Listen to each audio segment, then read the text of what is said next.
Kerala state industrial development കോർപ്പറേഷനിലേക്ക് നടന്ന attender പരീക്ഷയുടെ മാത്സിന്റെ explanation video ആണ് നമ്മൾ ഇന്ന് ചെയ്യുന്നത്. മെയ് 11 2026 എക്സാം നടന്നത്. ഇതിലെ ചോദ്യങ്ങൾ 20 എണ്ണം ഉണ്ട്. ആ 20 ചോദ്യങ്ങളാണ് നമ്മൾ ഈ വീഡിയോയിൽ ഡിസ്കസ് ചെയ്യാൻ പോകുന്നത്. എൻ്റെ പേര് ജോസ് കാപ്പൻ. എല്ലാവരെയും ക്ലാസ്സിലേക്ക് ഒത്തിരി സ്നേഹത്തോടെ സ്വാഗതം ചെയ്യുന്നു. നമ്മുടെ ആദ്യത്തെ ചോദ്യം ഇതാണ്. ഒരു ക്ലാസ്സിലെ 40 കുട്ടികളുടെ ശരാശരി വയസ്സ് 11 ടീച്ചറെയും കൂടി ചേർത്തപ്പോൾ ശരാശരി വയസ്സ് 12 എങ്കിൽ ടീച്ചറുടെ വയസ്സ് എത്ര? അല്ലേ, നമ്മുടെ ആവറേജിൻ്റെ ഒരു കോമൺ ക്വസ്റ്റ്യൻ ആണ്, എപ്പോഴും പരീക്ഷകൾക്ക് വരുന്ന ഒരു ചോദ്യം. എങ്ങനെ ചെയ്യും? 40 കുട്ടികളുടെ ശരാശരി വയസ്സ് 11 തന്നിട്ടുണ്ട്. 40 കുട്ടികളുടെ ശരാശരി വയസ്സ് 11 ആണെങ്കിൽ 40 കുട്ടികളുടെ ആകെ വയസ്സ് 40 × 11, അതായത് 440 എന്ന് കിട്ടും.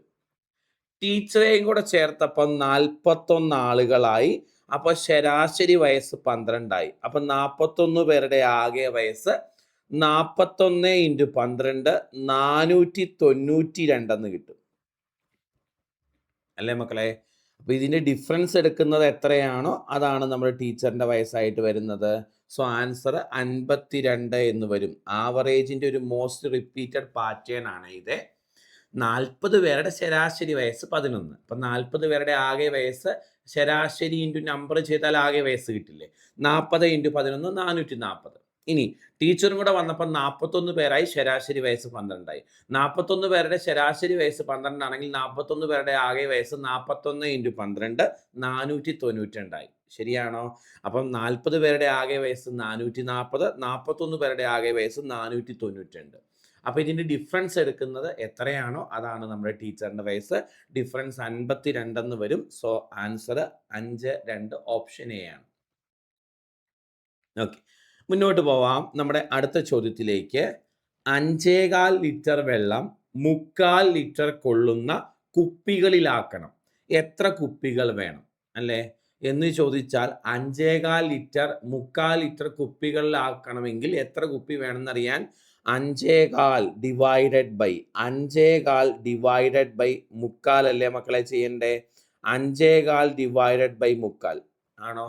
ഇപ്പൊ 10 ലിറ്റർ വെള്ളമുണ്ട്, 2 ലിറ്റർ കുപ്പികളിലാക്കണം. എത്ര കുപ്പി വേണമെന്നറിയാൻ 10/2 അല്ലേ നമ്മൾ ചെയ്യുന്നത്. 10 ലിറ്റർ വെള്ളമുണ്ട്, 2 ലിറ്റർ കൊള്ളുന്ന കുപ്പികളിലാക്കണം. എത്ര കുപ്പി വേണമെന്നറിയാൻ 10/2 ചെയ്യുന്നത്. അതുപോലെ 5.25 ലിറ്റർ വെള്ളമുണ്ട്, 3/4 ലിറ്റർ കുപ്പികളുണ്ട്, അതിൽ ആക്കണം. എത്ര കുപ്പികൾ വേണമെന്നറിയാൻ 5.25 ഡിവൈഡ് ബൈ 3/4 ആണ് ചെയ്യുന്നത്. ഈ 5.25 ഒരു മിശ്ര ഭിന്നമല്ലേ? വിഷമഭിന്നമാക്കുമ്പോൾ 4 20 21/4 എന്ന് വരും. 21/4 ഡിവൈഡഡ് ബൈ 3/4 എന്ന് വരും. ശരിയാണോ മക്കളെ? ഹരിക്കാനുള്ള നിയമം തിരിച്ചിട്ട് ഗുണിക്കുക എന്നല്ലേ? അപ്പോൾ 21/4 ഇൻറ്റു തിരിഞ്ഞു വരുമ്പോൾ 4/3 എന്ന് വരും. ആണോ? 4 വെട്ടിപ്പോയി. നമ്മുടെ ആൻസർ 7 എന്ന് കിട്ടും. 7 കുപ്പികൾ വേണം എന്ന് മനസ്സിലാക്കാം. ഓപ്ഷൻ ബി കറക്റ്റ് ഉത്തരം. മുന്നോട്ട് പോകാം. അടുത്ത ചോദ്യം ചെയ്യാം. Next question. 1 മുതലുള്ള എത്ര ഒറ്റ സംഖ്യകളുടെ തുകയാണ് 2601? നമുക്കറിയാം ഒറ്റ സംഖ്യകളുടെ തുക കാണാനുള്ള ഇക്വേഷൻ n² ആണ്. ആണോ? ഒറ്റ സംഖ്യകളുടെ തുക കാണാനുള്ള ഇക്വേഷൻ n² ആണ്. n² അല്ലേ? അപ്പോൾ എത്ര ഒറ്റ സംഖ്യകളുടെ തുകയാണ് 2601 എന്നറിയാൻ n² = 2601 എന്ന് കൊടുക്കുക, എന്നിട്ട് n കണ്ടുപിടിക്കുക. ആദ്യത്തെ എത്ര ഒറ്റ സംഖ്യകളുടെ തുകയാണ് 2601 എന്നറിയാൻ ആദ്യത്തെ n ഒറ്റ സംഖ്യകളുടെ തുക n² ആണ്. n² = 2601 എന്ന് കൊടുക്കുക. അതിൽ നിന്ന് n കണ്ടുപിടിക്കുക. n = √2601 എന്ന് കിട്ടും. അല്ലേ മക്കളെ? സോ എങ്ങനെയാണ് സ്ക്വയർ റൂട്ട് കാണുന്നത്? സ്ക്വയർ റൂട്ട് കാണാൻ സംഖ്യയുടെ വലത് സൈഡിൽ നിന്ന് ഇടത്തോട്ട് 2 സ്ഥാനം മാറ്റി മുറിക്കണം. 26 മുന്നേ ഉള്ള പെർഫെക്റ്റ് സ്ക്വയർ ഏതാണെന്ന് നോക്കണം. 25 ഏതിൻ്റെയാണ്? 5-ൻ്റെ. അപ്പോൾ ഉത്തരത്തിൻ്റെ ആദ്യ ഭാഗം 5 ആണ്. ഇനി ഇവിടെ 1-ലാണ് അവസാനിക്കുന്നത്. ഏതിൻ്റെയൊക്കെ സ്ക്വയർ ആണ് 1-ൽ അവസാനിക്കുന്നത് നോക്കുക. 1-ൻ്റെ സ്ക്വയർ 1-ലാണ് അവസാനിക്കുന്നത്. 9-ൻ്റെ സ്ക്വയറും 1-ലാണ് അവസാനിക്കുന്നത്.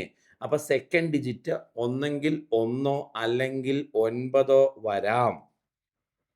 അപ്പോൾ ഉത്തരം ഒന്നെങ്കിൽ 51 അല്ലെങ്കിൽ 59 ആണ്.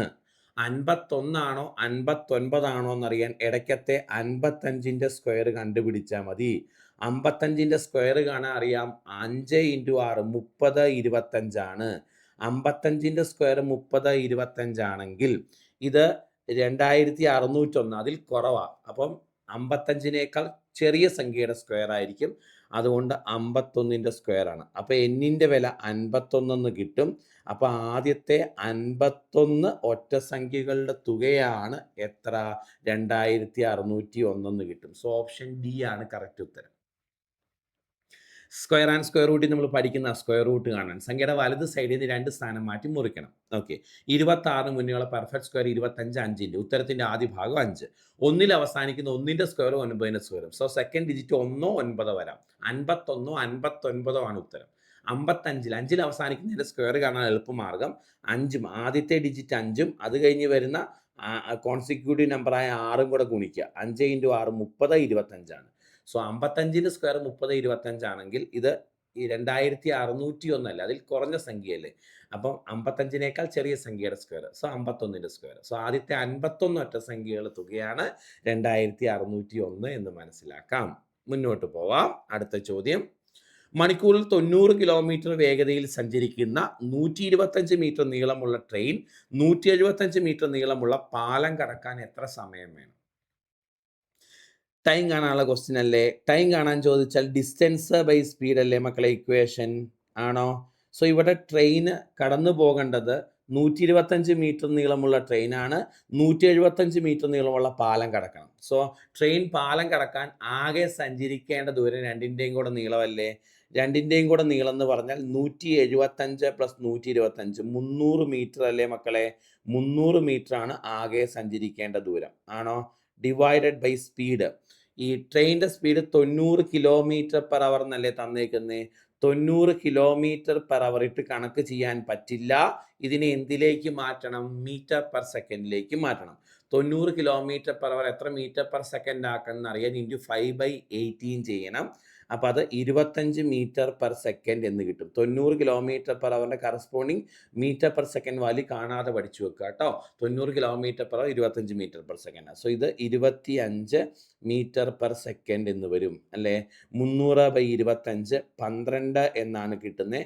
12 സെക്കൻഡ് വേണം എന്ന് മനസ്സിലാക്കാം. സോ നമ്മുടെ ആൻസർ ഓപ്ഷൻ എ ആണ് കറക്റ്റ്, 12. ഓപ്ഷൻ എ ആണ് കറക്റ്റ്, 12.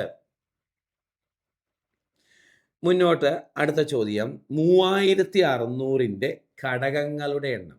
ഒരു സംഖ്യ തന്നിട്ട് അതിന് എത്ര ഘടകങ്ങൾ ഉണ്ട് എന്നറിയാൻ നമ്മൾ പഠിച്ചിട്ടുണ്ട്. എന്ത് ചെയ്യണം? 3600ൻ്റെ ഘടകങ്ങളുടെ എണ്ണം കാണാൻ ആദ്യം 3600നെ നമ്മൾ ഘടകക്രിയ ചെയ്യണം, ഫാക്ടറൈസ് ചെയ്യണം. 3 വെച്ച് തന്നെ തുടങ്ങാം. 1 2 1200. വീണ്ടും 3 വെച്ച് ചെയ്യാം. 3 വെച്ച് ചെയ്താൽ 4 400. വീണ്ടും 2 വെച്ച് ചെയ്യാം. 2 വെച്ച് ചെയ്യുമ്പം 200.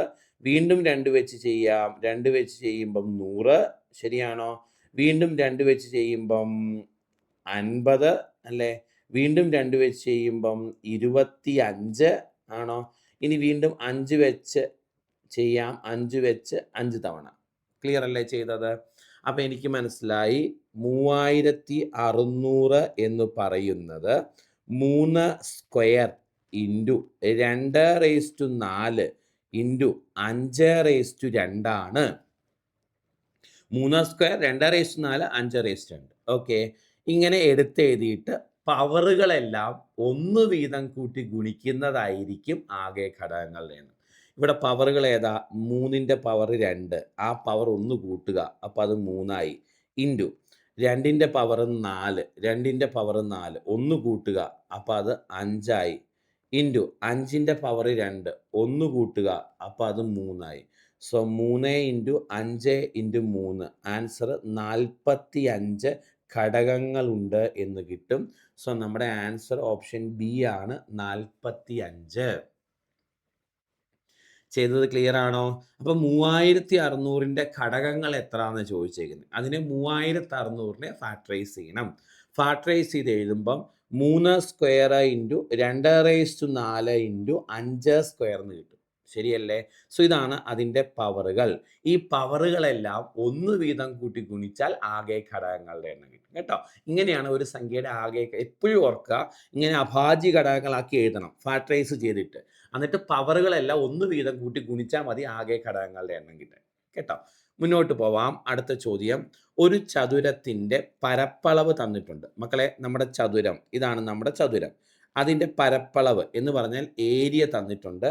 അത് 3.25 ചതുരശ്ര മീറ്ററാണ്, മീറ്റർ സ്ക്വയർ ആണ്. ഈ ചതുരത്തിൻ്റെ നീളം 2.5 മീറ്റർ ആണെന്ന് പറഞ്ഞിട്ടുണ്ട്. ചതുരത്തിൻ്റെ നീളം 2.5 മീറ്റർ ആണെന്ന് പറഞ്ഞിട്ടുണ്ട്. സോ ചതുരത്തിൻ്റെ വീതി, ബ്രെഡ്ത്ത്, വീതി എത്ര എന്ന് കണ്ടുപിടിക്കണം. എനിക്കറിയാം L/B ആണ് ഏരിയ എന്ന് പറയുന്നത്. അത് 3.25 ആണ്. അതിൽ L 2.5 ആണെന്നറിയാം, ഇൻറ്റു ബ്രെഡ്ത്ത് ആണ് 3.25. ഇതിൽ നിന്ന് ബി കണ്ടുപിടിക്കാം. B is equal to 3.25 divided by 2.5 എന്ന് വരും. പോയിന്റ് കളയാൻ വേണ്ടി മുകളിലും താഴെയും 100 കൊണ്ട് ഗുണിക്കാം. മുകളിലും താഴെയും 100 കൊണ്ട് ഗുണിക്കാം. ശരിയാണോ? അപ്പോൾ എത്ര കിട്ടും മക്കളെ? 325 എന്ന് മുകളിൽ വരും, താഴെ 2.5 × 100 250 എന്ന് വരും. ശരിയാണോ? വെട്ടിച്ചെറുതാക്കാം. നമുക്ക് 25 വെച്ച് വെട്ടിക്കളഞ്ഞാൽ ഇത് 13 തവണ എന്ന് കിട്ടും. ഇത് 25 വെച്ച് വെട്ടിക്കളഞ്ഞാൽ 10 തവണ എന്ന് കിട്ടും. 13/10 1.3 എന്ന ആൻസർ കിട്ടും. സോ നമ്മുടെ ആൻസർ ഓപ്ഷൻ ബി 1.3. അടുത്ത ചോദ്യത്തിലേക്ക് വരാം.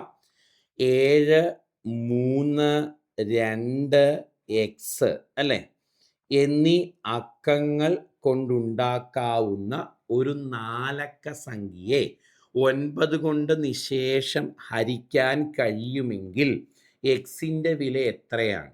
ഓക്കെ, 7, 3, 2, x ഇതുകൊണ്ട് ഉണ്ടാക്കാവുന്ന ഒരു 4 അക്ക സംഖ്യയെ 9 കൊണ്ട് നിശേഷം ഹരിക്കാൻ കഴിയുമെങ്കിൽ എക്സിൻ്റെ വില എത്രയാണ് എന്നാണ് ചോദ്യം. മക്കളെ, ഒരു സംഖ്യയെ 9 കൊണ്ട് ഹരിക്കാൻ കഴിയണമെങ്കിൽ ആ സംഖ്യയുടെ അക്കങ്ങളുടെ തുക 9ൻ്റെ ഗുണിതമായിരിക്കണം. ആണോ?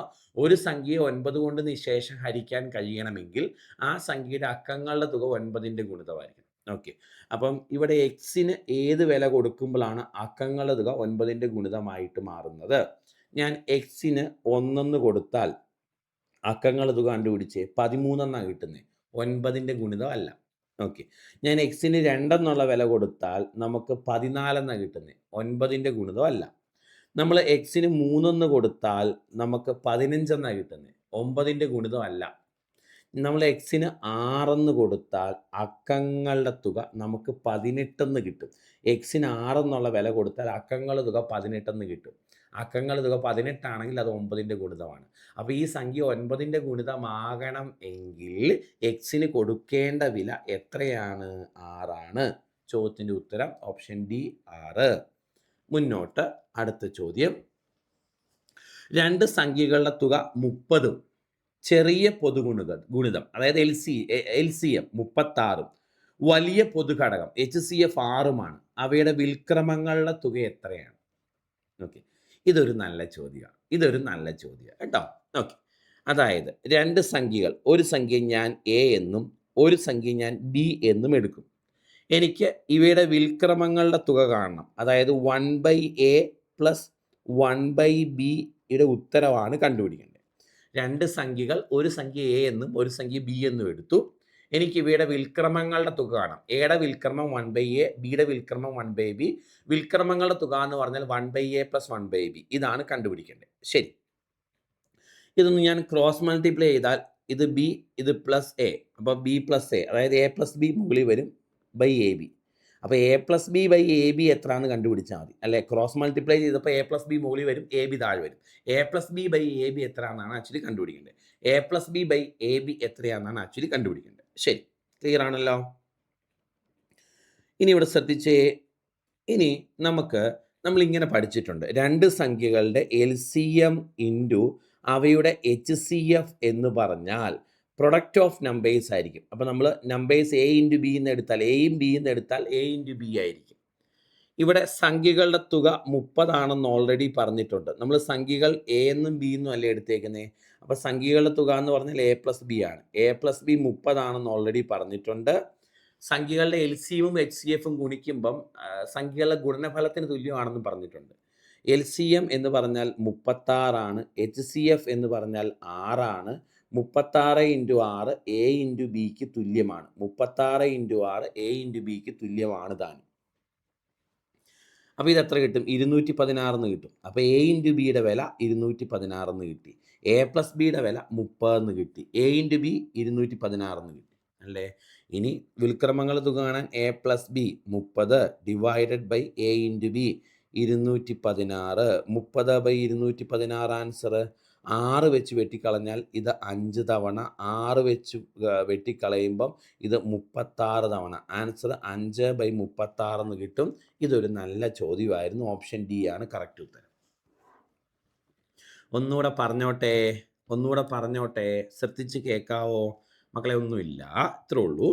2 സംഖ്യകൾ അവയുടെ തുക 30 ആണെന്ന് പറഞ്ഞിട്ടുണ്ട്. സോ 2 സംഖ്യകൾ അവയുടെ തുക 30. അപ്പോൾ എ പ്ലസ് ബി 30. ഓക്കെ, ആ 2 സംഖ്യകളുടെ എൽ സി എമ്മും എച്ച് സി എഫും തന്നിട്ടുണ്ട്. ഓക്കെ, ഇനി നമുക്ക് അവയുടെ വിൽക്രമങ്ങളുടെ തുക കാണണം. ഞാൻ സംഖ്യകൾ ഒന്ന് എ എന്നും ഒന്ന് ബി എന്നും എടുത്തു. അവയുടെ വിൽക്രമങ്ങളുടെ തുക 1/a + 1/b ഇതാണ് കണ്ടുപിടിക്കേണ്ടത്. ഇതൊന്ന് ക്രോസ് ചെയ്തപ്പോൾ എനിക്ക് A plus B by A B എന്ന് കിട്ടി. അപ്പോൾ വിൽക്രമങ്ങളുടെ തുക കാണുക എന്ന് പറഞ്ഞാൽ A plus B by A B കാണുക എന്നാണ് അർത്ഥം. ശരി, എ പ്ലസ് ബി ഓൾറെഡി ഇവിടെ ചോദ്യത്തിലുണ്ട്. ഇനി നമ്മൾ പഠിച്ചിട്ടുണ്ട് 2 സംഖ്യകളുടെ L C M into H C F അവയുടെ പ്രൊഡക്റ്റിന് തുല്യമായിരിക്കും. അപ്പോൾ L C M into H C F എന്ന് പറഞ്ഞാൽ സംഖ്യകളുടെ ഗുണനഫലത്തിന് തുല്യമായിരിക്കും. 36 ഇൻറ്റു 6 എന്ന് പറഞ്ഞാൽ എ ബിക്ക് തുല്യമായിരിക്കും. അപ്പോൾ എ ബി ഈക്വൽ ടു 216 എന്ന് കിട്ടും. എ പ്ലസ് ബി 30 എന്നും എ ബി 216 എന്നും കിട്ടിയാൽ ഇങ്ങോട്ട് സബ്സ്റ്റിറ്റ്യൂട്ട് ചെയ്തു. ആൻസർ 5/36 എന്ന് കിട്ടും. അടുത്ത ചോദ്യം, 1 മുതൽ 10 വരെയുള്ള സംഖ്യകൾ ഗുണിച്ചാൽ ഗുണനഫലത്തിൻ്റെ അവസാനത്തെ എത്ര അക്കങ്ങൾ 0 ആയിരിക്കും അല്ലേ മക്കളെ? അതായത് 1 ഇൻറ്റു 2 ഇൻറ്റു 3 ഇൻറ്റു ഇങ്ങനെ ഗുണിച്ച് 10 വരെ ഗുണിച്ച് കിട്ടുന്ന ഉത്തരത്തിൻ്റെ ലാസ്റ്റ് എത്ര പൂജ്യങ്ങൾ ഉണ്ടായിരിക്കും? ഉത്തരത്തിൻ്റെ ലാസ്റ്റ് എത്ര പൂജ്യങ്ങൾ ഉണ്ടായിരിക്കും എന്നതാണ് നമ്മുടെ ചോദ്യം. ഇത്തരം ചോദ്യങ്ങൾ നമ്മൾ പഠിച്ചിട്ടുണ്ട്. 1 മുതൽ 10 വരെ, 1 മുതൽ 50 വരെ, 1 മുതൽ 100 വരെ ഗുണിച്ച് കിട്ടുന്നതിൻ്റെ അവസാനം എത്ര പൂജ്യങ്ങളുണ്ടെന്നറിയാൻ അവസാനത്തെ സംഖ്യയായ 10നെ 5 കൊണ്ട് ഹരിക്കണം. ആണോ? എപ്പോഴും 5 കൊണ്ട് ഹരിക്കണം. അപ്പോൾ എത്ര കിട്ടി? 2 എന്ന് കിട്ടി. ഇനി 2നെ 5 കൊണ്ട് ഹരിച്ചാൽ ഹരണഫലം എന്തെങ്കിലും കിട്ടുമോ? ഒന്നും കിട്ടില്ല. അപ്പോൾ ഈ കിട്ടുന്ന 2 ആയിരിക്കും ഇതിൻ്റെ ഉത്തരവായിട്ട് വരുന്നത്. സോ ഓപ്ഷൻ ഏതാണ് കറക്റ്റ്? ഓപ്ഷൻ എ ആണ് കറക്റ്റ്. വേറെ ഉദാഹരണം പറഞ്ഞാൽ 1 ഇൻറ്റു 2 ഇൻറ്റു 3 ഇൻറ്റു അല്ലേ 4 ഇൻറ്റു അപ് ടു 100 ഗുണിച്ച് കിട്ടുന്നതിൻ്റെ അവസാനം എത്ര പൂജ്യങ്ങളുണ്ടെന്ന് ചോദിച്ചാൽ 100നെ 5 കൊണ്ട് ഹരിക്കണം. 100നെ 5 കൊണ്ട് ഹരിച്ചു 20 എന്ന് കിട്ടി. കിട്ടിയ ഉത്തരത്തെ വീണ്ടും 5 കൊണ്ട് ഹരിക്കണം. 20നെ 5 കൊണ്ട് ഹരിച്ചാൽ നമുക്ക് 4 എന്ന് കിട്ടും. ആണോ? അപ്പോൾ കിട്ടുന്ന ഈ 2 ഉത്തരങ്ങളും കൂട്ടുന്നതായിരിക്കും ഫൈനൽ ആൻസർ. 20 + 4 24 പൂജ്യങ്ങളുണ്ടായിരിക്കും അവസാനം. ഇവിടെ 2 എന്ന് കിട്ടി. പിന്നെ അതിനെ 5 കൊണ്ട് ഹരിച്ചാൽ വേറെ ഒന്നും കിട്ടില്ല. അതുകൊണ്ട് 2 ആണ് അവസാനം വരുന്ന പൂജ്യങ്ങളുടെ എണ്ണം. ക്ലിയർ അല്ലേ? ഓക്കെ, മുന്നോട്ട് പോവാം. നമ്മുടെ അടുത്ത ചോദ്യം, 5000 രൂപ വില മാർക്ക് ചെയ്ത ഒരു ഗ്യാസ് സ്റ്റൗ. അപ്പോൾ 5000 എന്ന് പറഞ്ഞാൽ മാർക്കഡ് പ്രൈസാണ്. പരസ്യപ്പെടുത്തിയിരിക്കുന്ന വിലയാണ് 5000 രൂപ. 5000 രൂപ എന്ന് മാർക്ക് ചെയ്ത ഒരു ഗ്യാസ് സ്റ്റൗ 10% ഡിസ്കൗണ്ടിൽ വിറ്റു. എന്ന് പറഞ്ഞാൽ 5000-ൽ നിന്ന് 10% വില കുറച്ച് വിറ്റു. 5000-ൻ്റെ 10% 500 ആണ്. 500 രൂപ കുറച്ച് വിറ്റു എന്ന് പറഞ്ഞാൽ സെല്ലിംഗ് പ്രൈസ്, വിറ്റ വില എന്ന് പറയുന്നത് 5000 മൈനസ് 500 അല്ലേ മക്കളെ? അതായത് 4500 രൂപയ്ക്കാണ് വിറ്റത് എന്നർത്ഥം. 5000 രൂപ പരസ്യവിലയുള്ളതാണ്. അപ്പം മാർക്കറ്റ് പ്രൈസ് 5000. 10% വില കുറച്ച് വിറ്റു എന്ന് പറഞ്ഞാൽ 5000-ൻ്റെ 10% 500 രൂപ കുറച്ച് വിറ്റു. 4500 രൂപയ്ക്കാണ് വിറ്റത്. 4500 രൂപയ്ക്കാണ് വിറ്റത്. ഓക്കെ, അങ്ങനെ വിറ്റപ്പോൾ അയാൾക്ക് 20% ലാഭം കിട്ടി എന്ന് പറഞ്ഞിട്ടുണ്ട്. ആണോ? അപ്പം മുടക്കിയതിൻ്റെ 120% ആണ് 4500. ആണോ? എങ്കിൽ അത് വാങ്ങിയ വില എത്ര? അതിൻ്റെ ഒറിജിനൽ മുടക്ക് മുതൽ എത്ര എന്ന് ചോദിച്ചാൽ 100% എത്ര എന്ന് കണ്ടുപിടിക്കണം. 100% എത്ര എന്ന് കണ്ടുപിടിക്കണം. ചെയ്തത് ക്ലിയർ ആണോ? 120% എന്ന് പറയുന്നതാണ് 4500. 100% എത്ര എന്ന് കണ്ടുപിടിക്കുന്നതായിരിക്കും നമ്മുടെ ആൻസർ ആയിട്ട് വരുന്നത്. ഓക്കെ, ഇവിടെ ഉത്തരത്തിലേക്ക് എത്താൻ നമ്മൾ എന്ത് ചെയ്യണം മക്കളെ? ക്രോസ് മൾട്ടിപ്ലൈ ചെയ്യണം. 100 × 4500 ഡിവൈഡഡ് ബൈ 120 ആണോ? നമുക്ക് 20 വെച്ച് വെട്ടിക്കളയാം. ഇത് 5 തവണ 20 വെച്ച് വെട്ടുമ്പം ഇത് 6 തവണ ആണോ? 6ഉം 45ഉം വെട്ടിക്കളയാം. 6 7 42, 5 30 750. 5 × 750 3750 എന്ന് കിട്ടും. 3750. സോ നമ്മുടെ ആൻസർ ഓപ്ഷൻ ഡി ആണ്, 3750. ക്ലിയർ ആണോ? അപ്പോൾ 5000 രൂപ മാർക്ക് ചെയ്ത ഗ്യാസ് സ്റ്റൗ 10% വില കുറച്ച് വിറ്റു എന്ന് പറഞ്ഞാൽ 500 രൂപ കുറച്ച് വിറ്റു. അതായത് 4500 രൂപയ്ക്ക് വിറ്റു എന്നാണ്. ആണോ? അപ്പോൾ 20% ലാഭം കിട്ടിയെന്നാണ് പറഞ്ഞേക്കുന്നത്. 4500 രൂപയ്ക്ക് വിറ്റപ്പം 20% ലാഭം കിട്ടിയെങ്കിൽ മുടക്കിയതിൻ്റെ 120%ആണ് 4500. മുടക്ക് മുതൽ ഒറിജിനൽ വില അറിയാൻ 100% എത്രയെന്ന് കണ്ടുപിടിക്കണം. എഴുതുക, ക്രോസ് മൾട്ടിപ്ലൈ ചെയ്യുക, സോൾവ് ചെയ്യുക. ആൻസർ 3750 എന്നാണ്. മുന്നോട്ട് വരാം. അടുത്ത ചോദ്യം ബോർഡ് മാസിൻ്റെ ഒരു ക്വസ്റ്റ്യൻ ആണ്. 15 - 4 + 8 × 3 + 5 എന്ന് കിട്ടും. ആണോ? സോ ഇതിൽ ആദ്യം ഈ മൾട്ടിപ്ലിക്കേഷൻ ചെയ്യണം. n 3 24 ആണ് അല്ലേ? 15 ൽ നിന്ന് 4 കുറച്ചാൽ 11 ആണ്. 11 + 24 + 5 ആണ് അല്ലേ? 15 ൽ 4 കുറച്ചാൽ 11, 11 + 24 + 5 അല്ലേ? സോ 35 + 5 ആൻസർ 40 എന്ന് കിട്ടും മക്കളെ. 40 ആണ് കറക്റ്റ് ഉത്തരം. Option D correct, 40. എളുപ്പമുള്ള ചോദ്യമാണ്. മുന്നോട്ട് പോവാം. അടുത്ത ചോദ്യം, ചുവടെ കൊടുത്തിരിക്കുന്ന ശ്രേണിയിൽ അടുത്ത പദം കണ്ടെത്തുക. മക്കളെ ഇത് പലപ്പോഴായിട്ട് കണ്ട ഒരു ചോദ്യമാണ്. 1 1 2 3 5 8 13 ഡാഷ്. ഇതിന് ഫിബിനോച്ചി സീരീസ് എന്നാണ് പറയുന്നത്. അതായത് ഓരോ ടേമും തൊട്ട് മുൻപുള്ള 2 സംഖ്യകളുടെ തുകയായിരിക്കും. ഓക്കെ, അതായത് മക്കളെ ഇത് രണ്ടും കൂട്ടുന്നതല്ലേ ഇത്? അതുപോലെ ഓരോന്നും, അതായത് ഓരോ പദവും തൊട്ട് മുൻപുള്ള 2 പദങ്ങളുടെ തുകയായിരിക്കും. ഇത് രണ്ടും കൂട്ടുന്നതല്ലേ ഇത്? ആണ്. ഇത് രണ്ടും കൂട്ടുന്നതല്ലേ ഇത്? ഇതിനെ ഫിബിനോച്ചി സീരീസ് എന്നാണ് പറയുന്നത്. ഇത് രണ്ടും കൂട്ടുന്നതല്ലേ ഇത്? ആണ്. ഇത് രണ്ടും കൂട്ടുന്നതല്ലേ ഇത്? ആണ്. ഇത് രണ്ടും കൂട്ടുന്നതല്ലേ ഇത്? അപ്പോൾ ഇത് രണ്ടും കൂട്ടുന്നതായിരിക്കും ഫൈനൽ ആൻസർ. 8 + 13 21 ആണ് ഉത്തരവായിട്ട് വരുന്നത്. സോ ഓപ്ഷൻ എ ആണ് കറക്റ്റ്, 21. മുന്നോട്ട് പോവാം. അടുത്ത ചോദ്യം, കൂട്ടത്തിൽ പെടാത്ത സംഖ്യ ഏത്? ഏതാണ് കൂട്ടത്തിൽ പെടാത്തത്? മക്കളെ ഇതെല്ലാം പെർഫെക്റ്റ് സ്ക്വയറുകളാണ്, ഒരെണ്ണം മാത്രമല്ല. ഇതൊരു പെർഫെക്റ്റ് സ്ക്വയർ അല്ല മക്കളെ. അതായത് അതിനു മുന്നേ ഞാനൊരു കാര്യം പറയാം. 5ൽ അവസാനിക്കുന്ന സംഖ്യകളുടെ സ്ക്വയർ കാണാനുള്ള മാർഗം എന്താ? 5ൽ അവസാനിക്കുന്ന സംഖ്യകളുടെ സ്ക്വയർ കാണാൻ, ഇപ്പോൾ ഉദാഹരണം പറഞ്ഞാൽ 25ൻ്റെ സ്ക്വയർ കാണാനുള്ള എളുപ്പമാർഗം, 25ലെ ആദ്യത്തെ സംഖ്യ 2 അല്ലേ? ഓക്കെ, 2 കഴിഞ്ഞുള്ള കോൺസിക്യൂട്ടീവ് നമ്പർ 3 അല്ലേ? 2ഉം 3ഉം കൂടെ ഗുണിക്കണം, 6. അതിൻ്റെ കൂടെ 25 ചേർത്ത് എഴുതണം. 35ൻ്റെ സ്ക്വയർ എങ്ങനെ കാണും? 35ൻ്റെ സ്ക്വയർ കാണാനുള്ള മാർഗം, ആദ്യത്തെ സംഖ്യ 3 അല്ലേ? 3 കഴിഞ്ഞ് വരുന്ന കോൺസിക്യൂട്ടീവ് നമ്പർ 4 അല്ലേ? 3 × 4 12, 25. 45ൻ്റെ സ്ക്വയർ എങ്ങനെ കാണും? 45ൻ്റെ സ്ക്വയർ എങ്ങനെ കാണും? 45ൻ്റെ സ്ക്വയർ കാണാൻ ആദ്യത്തെ സംഖ്യ 4 അല്ലേ? 4 കഴിഞ്ഞ് വരുന്ന കോൺസിക്യൂട്ടീവ് നമ്പർ 5 അല്ലേ? 4 × 5 20, 25 അല്ലേ? 55ൻ്റെ സ്ക്വയർ എങ്ങനെ കാണും? 55ൻ്റെ സ്ക്വയർ കാണാൻ ആദ്യത്തെ സംഖ്യ 5, 5 കഴിഞ്ഞ് വരുന്ന നമ്പർ 6, 6 5 30, 25. കണ്ടോ? ഇങ്ങനെയാണ് 5ൽ അവസാനിക്കുന്ന സംഖ്യകളുടെ സ്ക്വയർ കാണുന്നത്. അപ്പം നിങ്ങൾ നോക്കിയേ, അങ്ങനെയാണെങ്കിൽ ഇത് 45ൻ്റെ സ്ക്വയർ അല്ലേ മക്കളെ? 45ൻ്റെ സ്ക്വയർ അല്ലേ? 4 × 5 സോറി 35ൻ്റെ സ്ക്വയർ അല്ലേ? 35ൻ്റെ സ്ക്വയർ അല്ലേ? 3 × 4 12, 25. കണ്ടോ? ഇതോ? ഇത് 45ൻ്റെ സ്ക്വയർ അല്ലേ മക്കളെ? 4 × 5 20, 25. ഇത് 55ൻ്റെ സ്ക്വയർ അല്ലേ മക്കളെ? 5 × 6 30, 25. ഇതോ?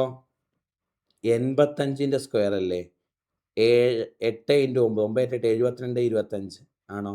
ഇത് 95ൻ്റെ സ്ക്വയർ അല്ലേ? 9 × 10 90 25. എന്നാൽ ഇതങ്ങനെ സ്ക്വയർ ആയിട്ടുള്ള ഒരു സംഖ്യ അല്ല ഒന്നിൻ്റെയും. അതുകൊണ്ട് കൂട്ടത്തിൽ പെടാത്തത് 5225 ആണ്. ഓപ്ഷൻ ബി ആണ് ആൻസർ.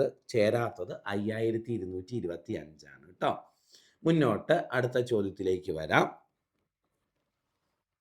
സോ ആൻസർ എങ്ങനെയാണ് കണ്ടുപിടിക്കുന്നത് നോക്കാം. ചോദ്യം ഇതാണ്. മനു ഒരു ക്യൂവിൽ മുന്നിൽ നിന്ന് 10ാമതും പിന്നിൽ നിന്ന് 12ാമതുമാണ്. ക്യൂവിൽ ആകെ എത്ര പേരുണ്ട്? സോ ഒരു ക്യൂബിലെ ആകെ ആളുകളുടെ എണ്ണം കാണാൻ വലത്തു നിന്നുള്ള സ്ഥാനവും ഇടത്തു നിന്നുള്ള സ്ഥാനവും കൂട്ടിയിട്ട് 1 കുറയ്ക്കണം. സോ മനു മുന്നിൽ നിന്ന് 10ാമത്, അപ്പം 6 10. പിന്നിൽ നിന്ന് 12ാമത്, അപ്പം L 12. സോ 10 + 12 - 1 22 - 1 ആൻസർ 21 എന്ന് കിട്ടും. നമ്മുടെ ഉത്തരം ഓപ്ഷൻ ബി കറക്റ്റ്. എളുപ്പമാണ്. മുന്നോട്ട് പോവാം. അടുത്ത ചോദ്യം. ജോഗിക്ക് 15 മിനിറ്റ് കൊണ്ട് 1 കിലോമീറ്റർ നടക്കാൻ സാധിക്കുമെങ്കിൽ 1 മണിക്കൂർ കൊണ്ട് എത്ര കിലോമീറ്റർ നടക്കും? ശരി, 15 മിനിറ്റ് കൊണ്ട് നടക്കാൻ സാധിക്കുന്നത് 1 കിലോമീറ്റർ ആണ് എങ്കിൽ 1 മണിക്കൂർ കൊണ്ട് എത്ര കിലോമീറ്റർ നടക്കും? 1 മണിക്കൂർ എന്ന് പറഞ്ഞാൽ 60 മിനിറ്റ് ആണ്. 60 മിനിറ്റ് കൊണ്ട് എത്ര കിലോമീറ്റർ നടക്കാൻ കഴിയും? 15 മിനിറ്റ് കൊണ്ട് 1 കിലോമീറ്റർ നടക്കുമെങ്കിൽ 60 മിനിറ്റ് കൊണ്ട് എത്ര കിലോമീറ്റർ നടക്കുമെന്ന് നോക്കി ഉത്തരവായി ഇങ്ങനെ എഴുതിയിട്ട് ക്രോസ് മൾട്ടിപ്ലൈ ചെയ്താൽ മതി. 60 × 1 / 15 നമ്മുടെ ഉത്തരവായിട്ട് വരും മക്കളെ. നമുക്ക് 4 എന്ന് കിട്ടും. 4 കിലോമീറ്റർ എന്ന് വരും. സോ നമ്മുടെ ആൻസർ 4 കിലോമീറ്റർ സി. അടുത്ത ചോദ്യം. APU, ഓക്കെ, BRV, അടുത്തത് CTW, അടുത്തത് DVX ആണോ?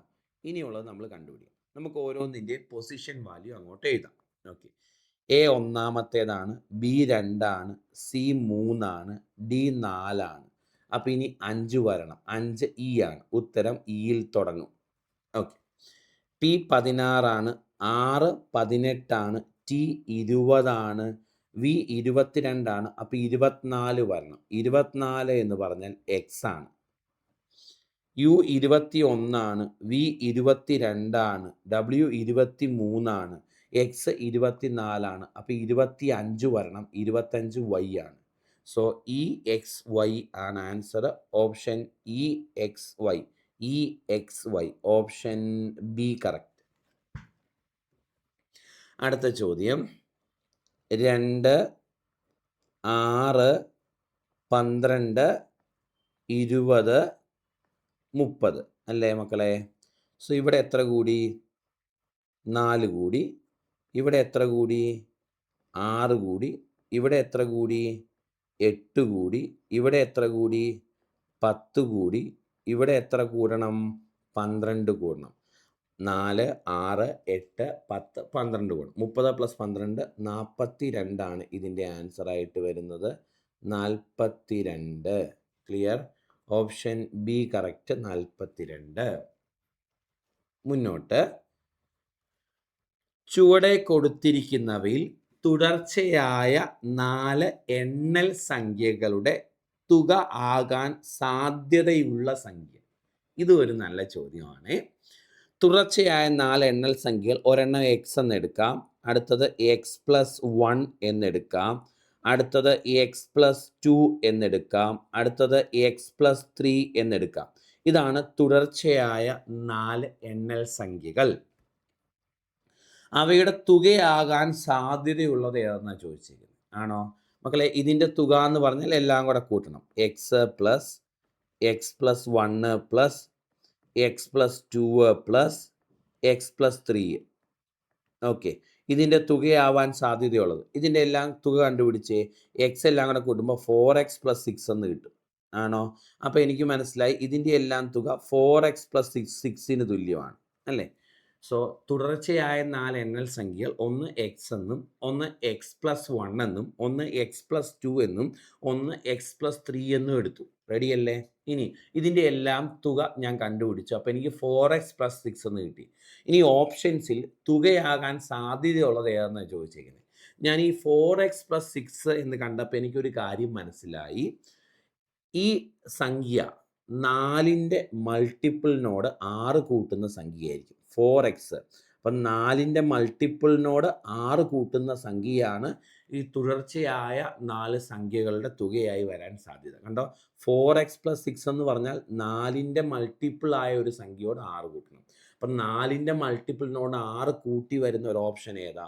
46 അല്ലേ? 46 എന്ന് പറഞ്ഞാൽ 40 4ൻ്റെ മൾട്ടിപ്പിളാണ്.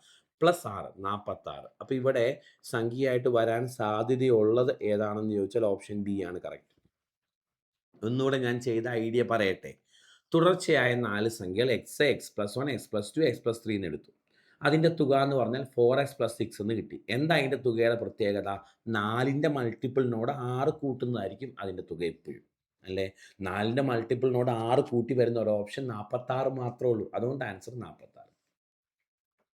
അടുത്ത ചോദ്യം മക്കളെ, അച്ഛൻ്റെ വയസ്സ് മകൻ്റെ വയസ്സിൻ്റെ 3 മടങ്ങിനേക്കാൾ 3 കുറവാണ്. 12 വർഷങ്ങൾക്ക് ശേഷം അച്ഛൻ്റെ വയസ്സ് മകൻ്റെ വയസ്സിൻ്റെ ഇരട്ടിയാകും.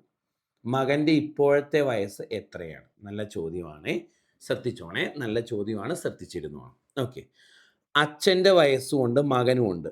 അച്ഛൻ്റെ വയസ്സ് മകൻ്റെ വയസ്സ്, അച്ഛനും മകനും, അല്ലേ?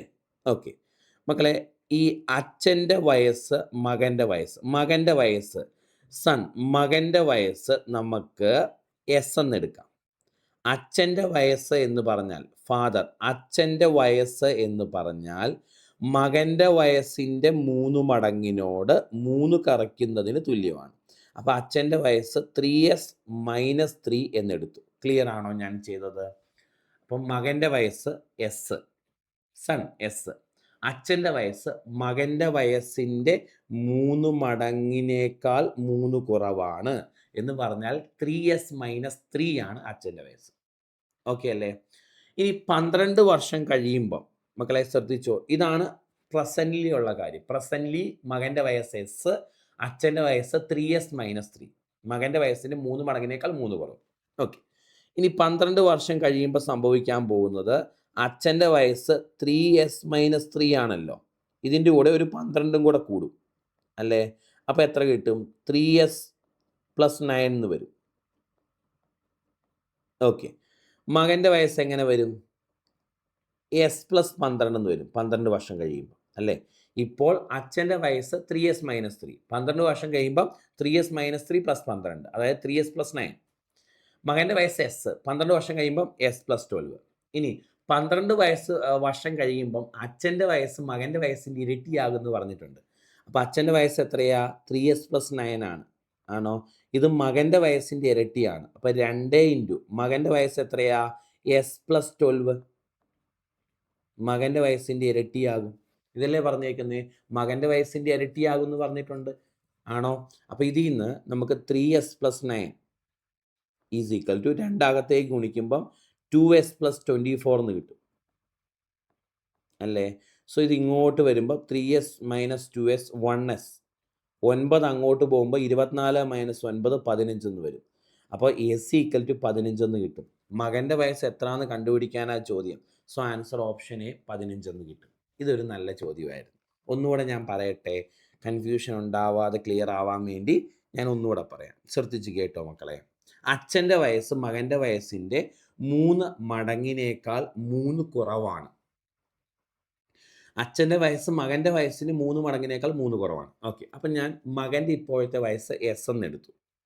അച്ഛൻ്റെ ഇപ്പോഴത്തെ വയസ്സ് മകൻ്റെ വയസ്സിൻ്റെ 3 മടങ്ങിനേക്കാൾ 3 കുറവ്, അപ്പോൾ 3s മൈനസ് 3 ആണ്. ഇതാണ് അച്ഛൻ്റെ ഇപ്പോഴത്തെ വയസ്സ്, ഇതാണ് മകൻ്റെ ഇപ്പോഴത്തെ വയസ്സ്. 12 വർഷം കഴിയുമ്പോൾ അച്ഛൻ്റെ വയസ്സ് ഇതിൻ്റെ കൂടെ 12ഉം കൂടെ കൂടും. സോ 12 കൂടെ കൂട്ടിയപ്പോൾ ഇങ്ങനെ വന്നു. മകൻ്റെ വയസ്സ് 12 വർഷം കഴിയുമ്പോൾ എസ് പ്ലസ് 12 ആകും. 12 വർഷം കഴിയുമ്പം അച്ഛൻ്റെ വയസ്സ് മകൻ്റെ വയസ്സിൻ്റെ ഇരട്ടിയാകും. അച്ഛൻ്റെ വയസ്സ് ഇതല്ലേ, അത് മകൻ്റെ വയസ്സിൻ്റെ ഇരട്ടിയാണ്. ഇത് സോൾവ് ചെയ്യുമ്പോൾ എസ് ഈക്വൽ ടു 15 എന്ന് കിട്ടും.